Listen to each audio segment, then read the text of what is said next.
Okay, so picture this. Charles Bukowski. You hear the name, and probably a certain image comes to mind, Oh, right? yeah. Gritty, hard drinking. Right, spent years, decades even, at this, like, brutal post office job.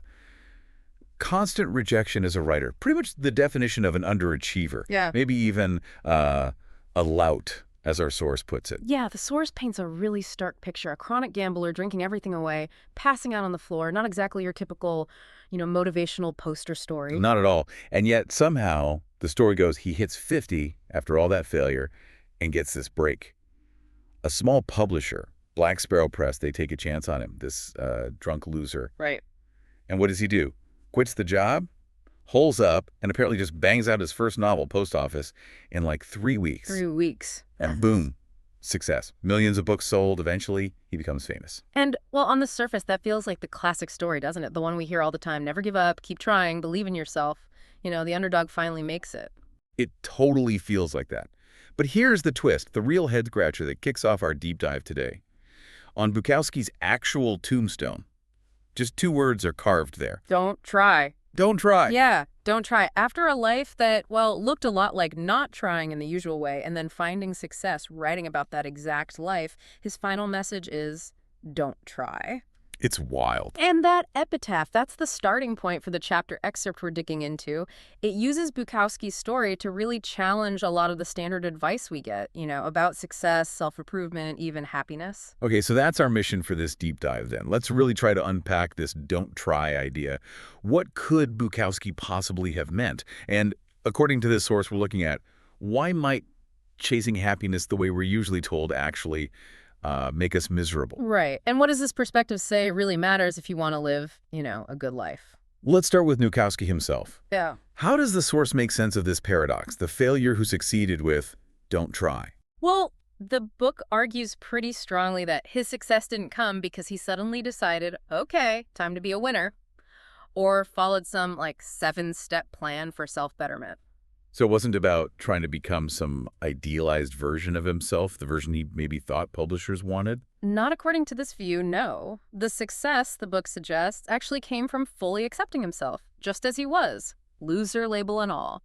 And then just writing about his own failings with this, brutal honesty, no filter. He was comfortable in his own skin, even if that skin was, let's say, messy and deeply flawed. So the key insight isn't really about striving to be better, but more about this kind of radical acceptance of who you are right now. Exactly. Comfort with himself, warts and all. And the text makes a point of saying, the fame and money, it didn't fundamentally change him. He didn't suddenly start going to fancy literary parties and playing nice. No kidding. The source mentions him still showing up drunk to readings, being abrasive, I think even exposing himself at one point. Fame definitely didn't fix him. Which really underlines the book's point. Self-improvement, becoming better in that conventional sense, and achieving success. They can overlap, sure, but they're not the same thing at all. He got hugely successful without ticking those usual self-help boxes. Okay, that leads us nicely into a big critique in the source material. This modern obsession we have with positive thinking and all that conventional advice. Oh, yeah. We are just swimming in messages telling us we have to be happier, healthier, richer, smarter, sexier. I mean, the list just goes on and on. It's relentless. It's this constant pressure of unrealistic positive expectations. And the book points out this deep irony. Focusing so hard on what you should be, it just makes you fixate on what you feel you lack. Oh, I get it. Like, you're told to visualize wealth because deep down you feel like you don't have enough money. Exactly. Or you repeat affirmations about how beautiful you are because you feel, well, not beautiful. You follow dating advice because you feel unlovable. You visualize success because you feel like a failure.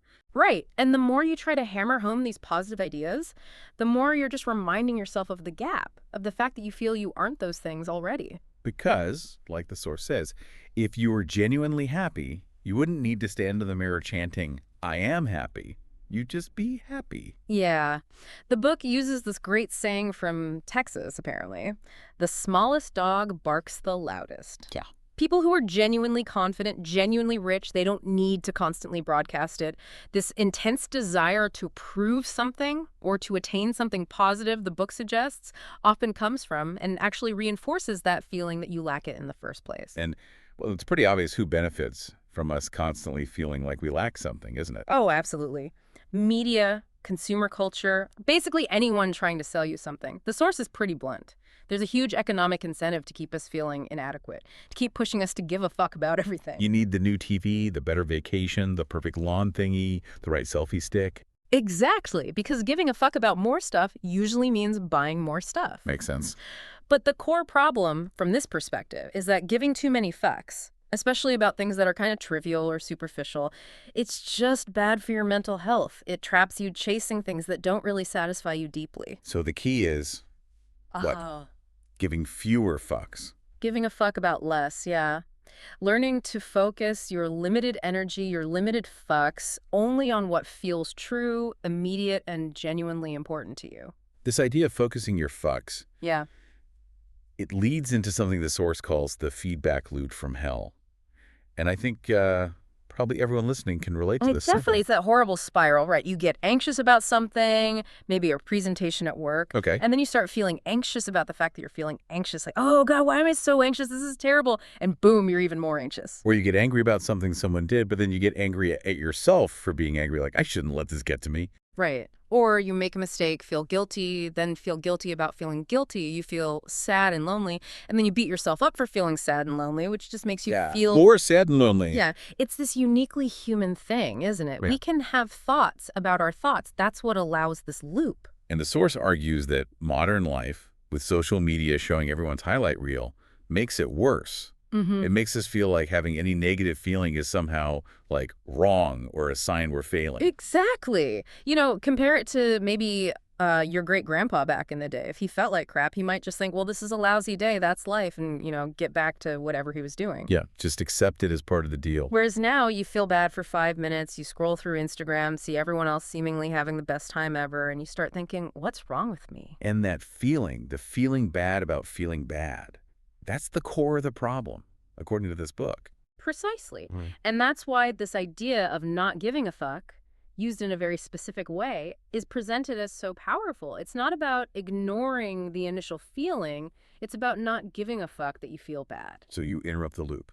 You short-circuit it. You can say, okay, yeah, I feel like shit right now. Acknowledge it, but then add, but who gives a fuck?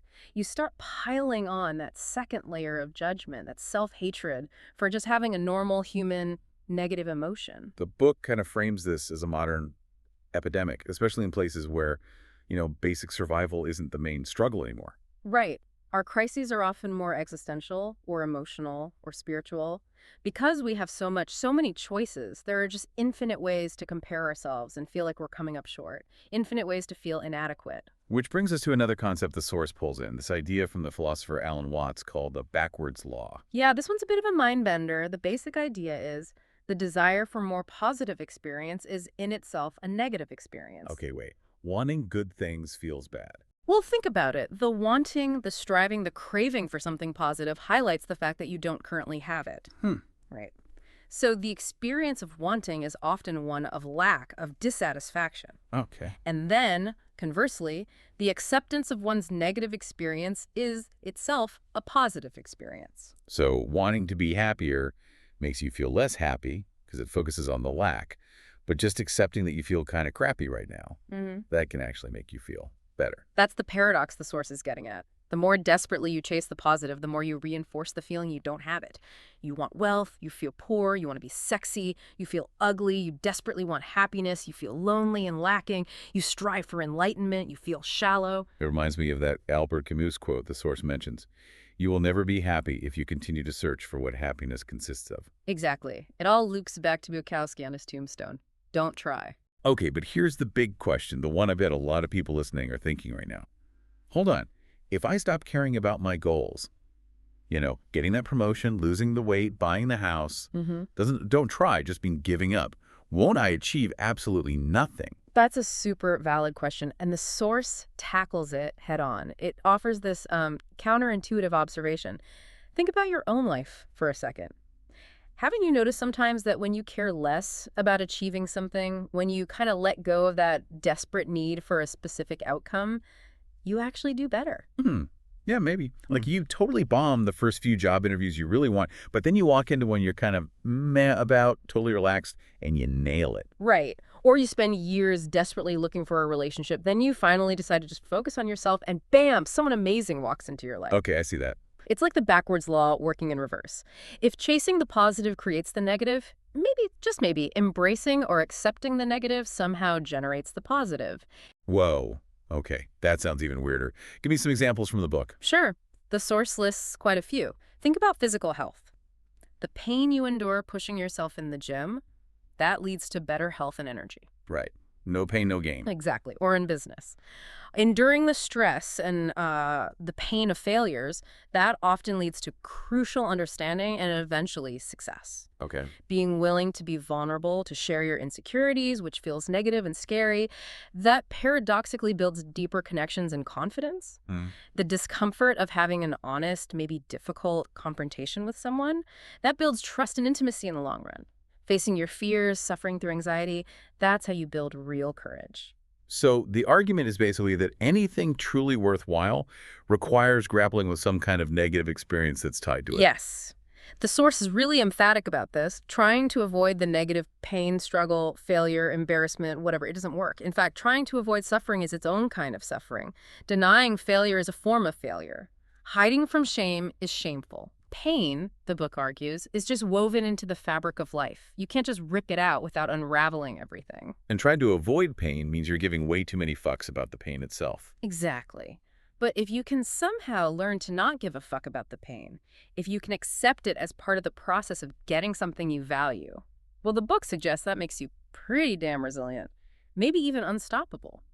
Think about those big life decisions people make, those turning points. Quitting the safe job for a passion project, leaving a bad relationship even when it's terrifying. The source might call those moments of non-fuckery. They weren't about making life easy. They were about facing huge difficulties head-on because something else mattered more.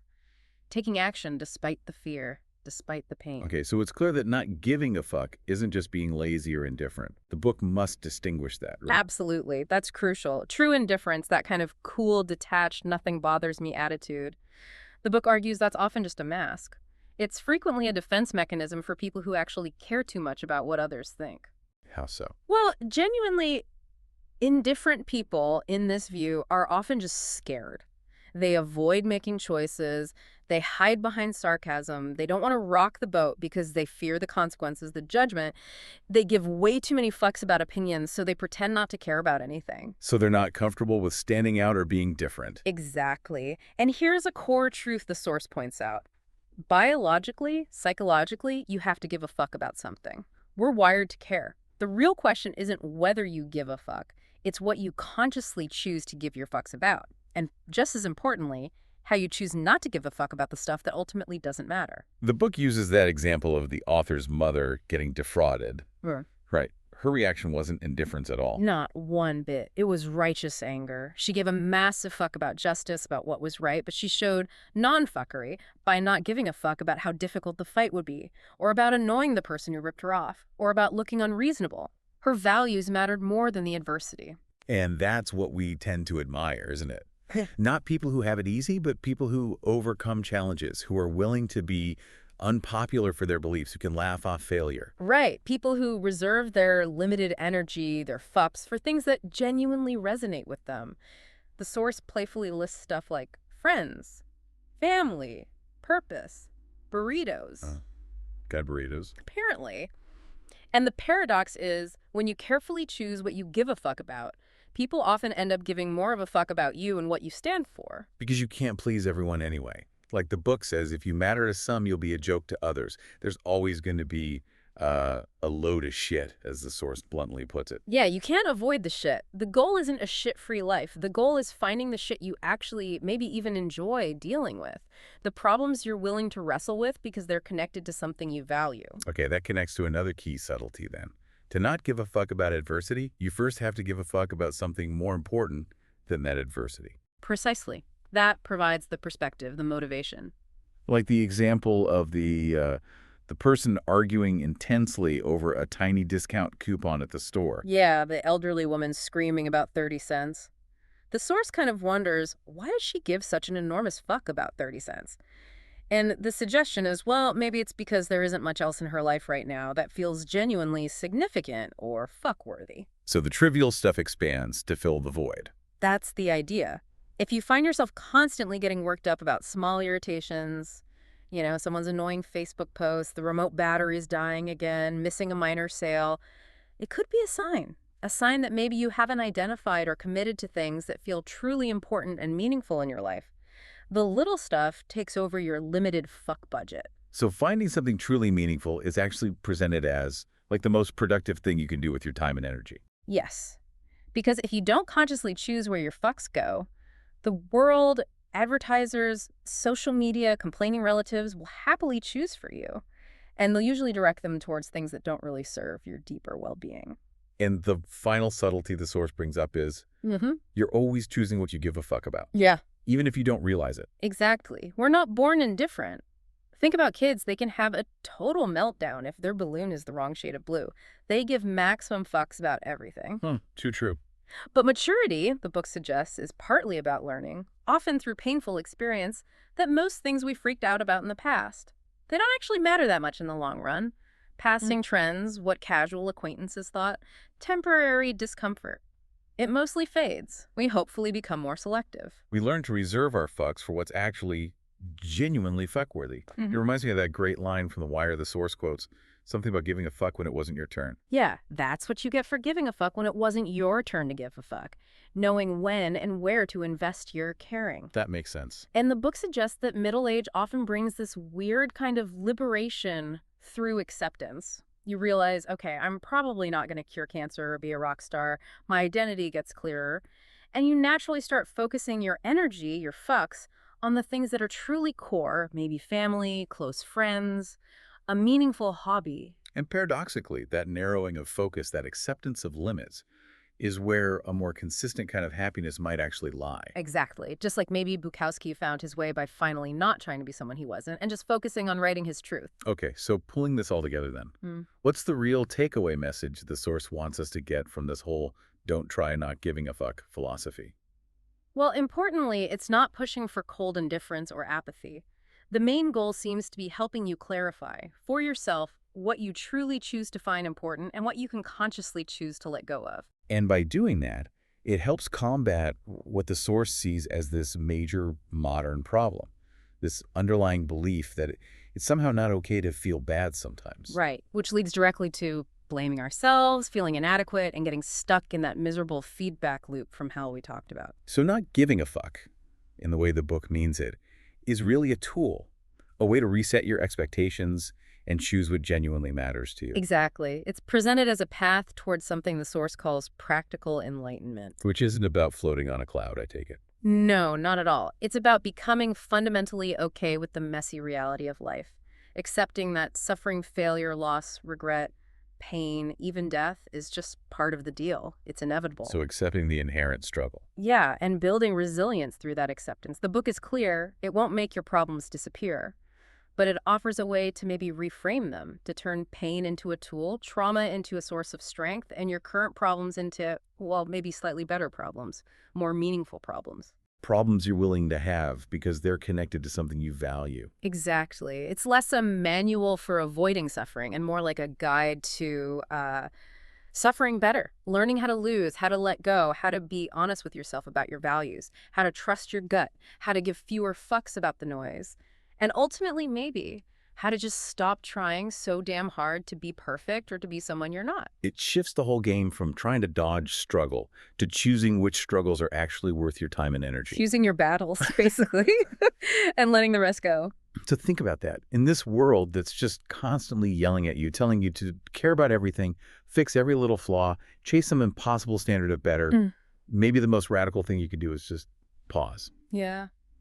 And consciously, selectively choose what actually deserves your limited energy, your limited fucks. And in making that choice, maybe finding a kind of quiet strength, a peace that comes from accepting the rest of it, the messiness, the pain, the failures, not as signs you're broken, but just as life. Maybe the real way forward isn't about trying harder and harder to become some idealized version of yourself, but about finding the courage to accept who you already are, warts and all, and then focusing your precious energy on what truly matters to that person. Maybe, just don't try so hard.